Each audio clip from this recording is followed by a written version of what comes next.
అసెంబ్లీలో సీఎం రేవంత్ రెడ్డి గత ప్రభుత్వ విధానాలను తీవ్రంగా విమర్శించారు. బీఆర్ఎస్ ప్రభుత్వ నిర్ణయాల వల్లే కృష్ణా బోర్డు విషయంలో తెలంగాణకు అన్యాయం జరిగిందని ఆరోపించారు. రైతు బంధు డబ్బులను గత ప్రభుత్వం ఎప్పుడెప్పుడు ఇచ్చిందో తేదీలతో సహా తెలిపారు. కేంద్రం తప్పు చేస్తే దమ్ముంటే ఢిల్లీకి వెళ్లి నిరసన చేపట్టాలన్నారు సీఎం.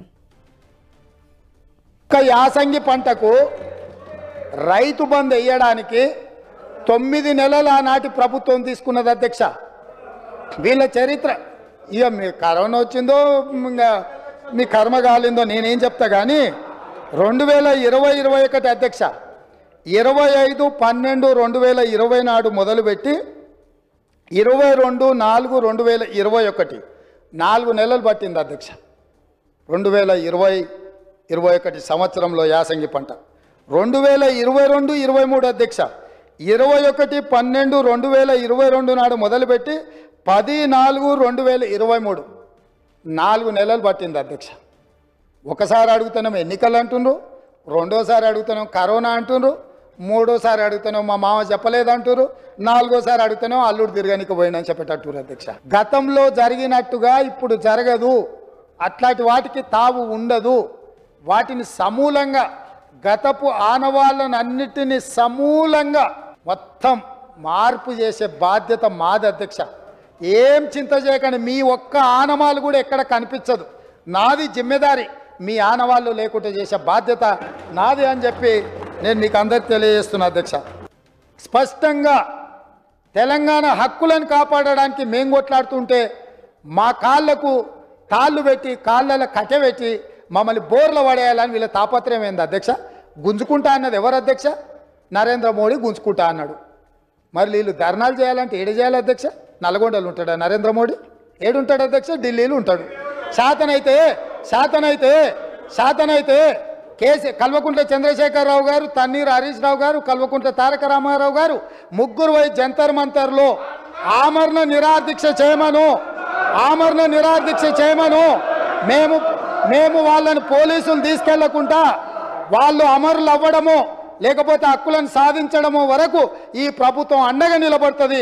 వాళ్ళ ముగ్గురిని ఢిల్లీలో నరేంద్ర మోడీ తప్పిదాల మీద దౌర్జన్యం మీద ధర్నా చేయమనుండ్రు. కానీ నరేంద్ర మోడీతో కొట్లాడుతున్న మా కాళ్ళలో కట్టబెట్టి బోర్లు పడేస్తే ఎవరు అధ్యక్ష?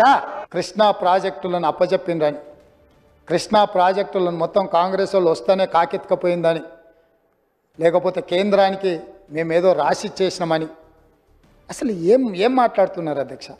అసలు ఏమైనా బాధ్యత అనేది ప్రతిపక్ష పార్టీగా 1% వాళ్ళు నిర్వహిస్తున్నారా? ఆ రోజు ఇక్కడ ఉన్నోళ్ళం ఎవరం మేము ఎంపీలం కాదు అధ్యక్ష. ఎవరు అధ్యక్ష ఆ రోజు సభలో సభ్యులు? కల్వకుంట్ల చంద్రశేఖరరావు గారు ఎంపీ. ఆ బిల్లు వచ్చినప్పుడు ఇటు లోక్సభలో కానీ అటు రాజ్యసభలో కేశవరావు గారు కానీ ఆ అంశాన్ని ప్రస్తావించి అభ్యంతరం పెట్టాల్సిన సందర్భంలో ఈ బిల్లుని మేమే పాస్ చేయించినాం, మేమే తెచ్చినాం. దీన్ని రాసేటప్పుడు అందరూ మాతోనే మాట్లాడారు, మొత్తం నా సూచనల మేరకే రాసిందని చెప్పారు అధ్యక్ష. గ్రూప్ 1లో కూడా పరీక్షలు లోపభూయిష్టంగా నిర్వహించడం వల్ల high court single bench, high court divisional bench అన్ని కోర్టులు వీళ్ళు అవలంబించిన విధానాలను కోర్టు కొట్టేస్తే లక్షలాది మంది నిరుద్యోగ యువకులు పరీక్షలు రాసి మీ చేతగాని తనం వల్ల వాళ్ళ జీవితాలతో చెలగాట మాడుతుంటే కొత్త బోర్డును వేసి అదనంగా ఖాళీలను అన్నిటిని కూడా కలిపి ఈరోజు గ్రూప్ 1 పరీక్షలకు మా ప్రభుత్వం క్లియరెన్స్ ఇచ్చింది. తొందరలోనే నోటిఫికేషన్ ఇచ్చి వీళ్ళ వల్ల వయసు మీద పడ్డ వాళ్లకు 46 సంవత్సరాల వరకు ఉద్యోగ అప్లికేషన్ పెట్టుకోవడానికి అర్హత కల్పించి వయసుకు కూడా మినహాయింపునిచ్చి మా ప్రభుత్వం నిరుద్యోగ యువకుల్ని ఆదుకోవాలన్న ఆలోచనతోని మేము ముందుకు వచ్చినాం అధ్యక్ష. ఎవరి కోసం కట్టిండ్రు అధ్యక్ష? ఎవరి కోసం ఆ సచివాలయము? ప్రజాప్రతినిధుల కోసం, ప్రజల సందర్శన కోసం కాదా? ఎవరి ఆస్తి అది? ఎవరి కోసము? ఎవరి పరిపాలన అక్కడి నుంచి జరగాలి అధ్యక్ష?